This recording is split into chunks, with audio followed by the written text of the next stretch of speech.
वस्तु को 425.25 में बेचने से 5.5% का लॉस होता है। एक सामान को 425.25 में बेचने से 5.5% का लॉस होता है। यदि उसी वस्तु को 465.75 में बेचा जाए तो कितने परसेंट का लाभ होगा, यही सवाल है। अब या पहली लाइन से आप सीपी निकालो, फिर सीपी से आगे का क्वेश्चन सॉल्व करो। टाइम लग जाएगा कि नहीं? आप बोलोगे सर दुनिया भर का टाइम लग जाएगा, और यहाँ 10 सालों में डाटा है, तो आपको थोड़ी सी बुद्धि का इस्तेमाल करना होगा। आप किसी सामान को, आपको यहाँ पे परसेंटेज निकालना है, आप किसी सामान को 425.25 रुपए बेचते हो, कितने में? 425.25 रुपए बेचते हो, और आपको 5.5% का लॉस होता है। कितना? 100% पे 5.5% का लॉस होगा तो सामान बिकेगा कितने में? 94.5% में बिकेगा, 94.5% में। यही है। अगर आप किसी सामान को 425.25 में बेचते हो, 5.5% का लॉस हुआ तो सामान बिका कितने में? सीपी पे 5.5% का लॉस हुआ तो सामान कॉस्ट प्राइस के 100% से 5.5% कम 94.5% में बिका। आपसे बोला गया यदि उसी वस्तु को 465.75 में बेचा जाए, 465.75 में, क्लियर है? तो पूछा कितने परसेंट का प्रॉफिट या लॉस होगा, कितने परसेंट का लाभ होगा, जवाब दो। आपसे इसकी वैल्यू दी है और ये पूछा, यही ना हो गया? आप बोलोगे हाँ जी सर। प्रशांत कह रहे जल्दी छोड़ दो, मैच है। रंजन केवल काटना था और कुछ नहीं करना था उसमें।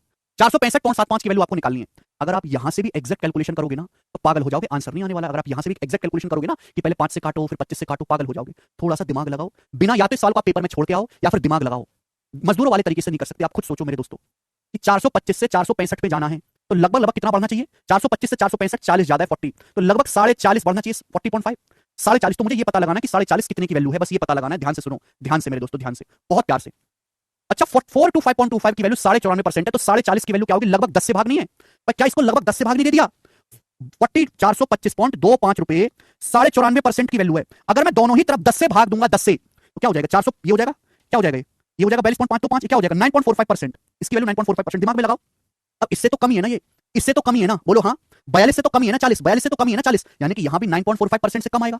अगर 42 से हल्का सा कम नंबर है 40, तो यहां भी 9.45 से कम आएगा। 9.45 से हल्का सा कम 9% के आसपास ले लेते हैं, 9% की वैल्यू होगी। अप्रॉक्स कर रहा हूं, अप्रॉक्स कि भाई अगर ये 94.5% के बराबर है, 10 से भाग करूंगा, 42 रुपए की वैल्यू आएगी 9.45। 42 रुपए लगभग 9.45 है, ये 40.5 ही है।